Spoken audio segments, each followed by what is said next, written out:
শুধু হিসাব করেন যে আপনার 900 হাঁস থেকে আপনি 700 ডিম পাচ্ছেন এবং একটা হাঁসের পিছনে খরচ যাবে আপনার 4 টাকা। সেই হিসাবটা বের করে দেখেন যে আপনার মাস শেষে কয় টাকা আপনার লাভ হয়, তাহলে বুঝতে পারবেন যে হাঁসের বিজনেসটা কতটুকু লাভজনক। প্রিয় ভিউয়ার্স, আসসালামু আলাইকুম। দেশ ও দেশের বাইরে যারা দেখছেন সবাইকে ওয়েলকাম করছি আল হুদা হাঁসের খামার নিবেদিত আজকের কৃষি ডকুমেন্টারির ভিডিওতে। প্রিয় ভিউয়ার্স, আজকে আমরা রানিং ডিম পাড়া হাঁস বিক্রির বিষয় নিয়ে আলোচনা করব এবং আমরা এই হাঁসগুলো কেন বিক্রি করি। আপনার অনেকের প্রশ্ন থাকে যে আমরা হাঁস কেন বিক্রি করি, সেই প্রশ্নের উত্তরটাও আজকে আপনাদেরকে দেবো এবং আমরা দেখাবো যে রানিং ডিম পাড়া হাঁসে আমরা যেগুলো এই শীতটা যে বিক্রি করবো এখানে কতগুলো হাঁস রয়েছে এবং এগুলোর ডিমের পার্সেন্ট বর্তমানে কত পার্সেন্ট আছে এবং এগুলোর বয়স কতদিন। প্রিভিয়াস আপনাদের যে কমন প্রশ্ন যে ভাই আপনারা হাঁস এত ভালো তারপরে এত এগুলো বিক্রি করেন কেন। দেখেন ভাই, প্রত্যেকটাই বিজনেস আছে মানুষের। আমাদের বিজনেস হলো হাঁস বিক্রি করা। আমাদের দেখেন আমাদের প্রতিদিন ইনশাল্লাহ 15,000 প্লাস হাঁসের বাচ্চা আমাদের সিডে উৎপাদন হয়। আমরা প্রতিদিনে আমাদের সেটে আপনার 200 হারিকেন পদ্ধতিতে বাচ্চা ফুটিয়ে কিন্তু প্রতিদিন আমরা 15,000 বাচ্চা ফোটাই। সেখান থেকে আমরা যে 15,000 বাচ্চা যে প্রতিদিন আসতেছে মাস শেষে কয় হাজার টাকা করে লাখ দিকে যাই দেখছেন আপনি, সেগুলো আমরা কি করব বা এগুলো তো আমাদের কাজে হলো বিক্রি করা। যেমন আপনার বাজারে যে সবজিওয়ালা তিনি সবজি কেন বিক্রি করে, তার বিজনেসে হলো সবজি বিক্রি করা, তেমন আমাদের বিজনেসই হলো হাঁস বিক্রি করা। হাঁস যতই ভালো হোক না কেন আমাদের কিন্তু এই যে এখানে প্রায় 900 হাঁস রয়েছে। এই 900 হাঁস কিন্তু যে শুধু 900 হাঁস যে আমাদের সেটা কিন্তু এমনটা না, আমাদের কিন্তু হাজার হাজার হাঁস রয়েছে, প্রায় 25,000 প্লাস আমাদের হাঁস রয়েছে। এত হাঁস আমরা কী করবো? আমরা এত হাঁস কেন তো হাঁস বড় করছি? আমরা নিজে 200 হারিকেন পদ্ধতিতে বাচ্চা ফুটে তারপরে হাঁসগুলো আমরা কেন বড় করছি? আমাদের বড় করার উদ্দেশ্য একটি, আমরা যারা বাংলাদেশে খামারি আছে বা যারা খামারের উদ্যোক্তা আছে, যারা খামার করতে ভালোবাসে তাদের কাছে আমরা এগুলো বিক্রি করব। আর আমাদের বিজনেসই হলো বিক্রি করা। হাঁস যতই ভালো হোক না কেন আমরা বিক্রি করি। যেমন এখানে দেখেন 900 হাঁসের মধ্যে আমি ডিম পাচ্ছি হলো 730টা ডিম পাচ্ছি। এই 700 ডিম এত ডিম পাওয়ার পরে আমরা কেন বিক্রি করছি? আমরা বিক্রি করছি কারণ আমাদের বিজনেসে হলো বিক্রি করা।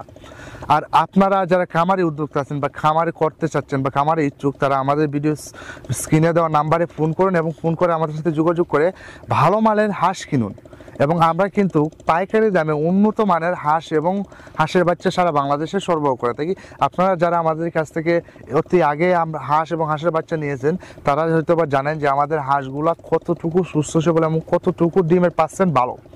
দেখেন আপনি যদি এখন 900 হাঁস নেন, সাপোজ 900 হাঁসের মধ্যে যদি আপনি 730টা ডিম পান, আপনি যদি সেগুলোকে গড়ে 18 থেকে 20 টাকা দরের হিসাব করেন তাহলে দেখবেন আপনি বুঝতে পারবেন যে হাঁসের বিজনেসটা কতটুকু লাভজনক। দেখেন ভাই, এখানে 900 হাঁস রয়েছে, আমরা এই 900 হাঁসে বিক্রি করবো। এমন না যে আপনাকে 900 নিতে হবে, এমনটা না। আপনার চাহিদা যতটুকু আপনি ততটুকু নেবেন। আপনার চাহিদা 100, 200, 300, 400, 500 আপনার চাহিদা যেমন সেই অনুযায়ী আমরা মাল দিতে পারবো, সমস্যা নেই ইনশাল্লাহ। আপনি শুধু আমাদের ভিডিও স্ক্রিনে নাম্বার দেওয়াই ফোন করুন, সেই নাম্বারে ফোন করার পর আমাদের সাথে যোগাযোগ করুন। আপনার যেরকম চাহিদা ইনশাল্লাহ আমরা সেরকম হাঁস দেব। এবং এগুলার বর্তমান বয়স কিন্তু আপনার 4-6 মাস এবং এগুলা কিন্তু ফুললি ডিমে আসছে। আমরা আশা করি আরও পরবর্তীতে আরও ডিমে আপনার আসবে। আমরা আশা করব যে আরও বেশি ডিম আনার এবং ইনশাল্লাহ আশা করি আরও বেশি ডিম আসবে। তো প্রিভিয়ার্স, আপনি যদি হাঁসটা নিয়ে পালন করেন আপনার সুবিধা কি?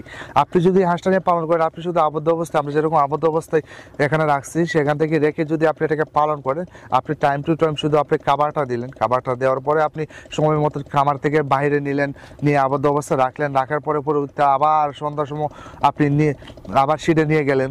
পরবর্তীতে এর মাঝে শুধু আপনি 3 বেলায় খাবারটা দিলেন, আর কিছুই না। হাঁসটা হাঁস পালনটা আপনার যেরকম সহজ তেমনও লাভজনক। কারণ দেখেন এটা একটু সিম্পল বিষয়, আপনার তো আর লোকও লাগতেছে না, কোনো কিছু করতে হচ্ছে না। আপনি জাস্ট হাঁসটা আবদ্ধ অবস্থায় রাখলেন, টাইম টু টাইম 3 বেলা খাবার দিলেন। আপনি যে টাইমে খাবার খান সেই টাইমে হাঁসটাকে খাবার দিলেন। মূল কথা আপনি যে টাইমে খাবারটা দেন না কেন এক টাইমে মানে একটা লিমিট করার দরকার, মানে এক টাইমে থাকবে খাবারটা। আপনি যখন মনে করেন দুপুর 1টায় দিলেন দুপুর 1টায় দিবেন, আবার দুপুর 3টায় দিলে 3টায় দিবেন। যখন অভ্যস্ত করবেন হাঁসটাকে তখনই দেবেন। তো প্রিভিয়াস যারা এরকম হাঁস বা রানিং ডিম পাড়া হাঁস বা 3 মাস 4 মাস 2.5 মাস আপনি যত দিনে চান না কেন বা 0 সাইজের বাচ্চা চান না কেন আমাদের কাছে কিন্তু অ্যাভেলেবেল পেয়ে যাবেন। আর অর্ডার করার জন্য আমাদের ভিডিও স্ক্রিনে এবং ডিসক্রিপশনে নাম্বার ঠিকানা দেওয়া থাকবে, ইনশাল্লাহ ওই নাম্বার ঠিকানায় আপনি যোগাযোগ করবেন। আমাদের নাম্বারে কিন্তু ইমো হোয়াটসঅ্যাপ আছে, আপনি চাইলে ইমো হোয়াটসঅ্যাপে যোগাযোগ করতে পারেন। তো প্রিয় ভিউয়ার্স, আজকে এই পর্যন্তই। দেখা হবে অন্য কোনো ভিডিওতে, অন্য কোনো পর্বে। ততক্ষণ ভালো থাকুন, সুস্থ থাকুন। আসসালামু আলাইকুম।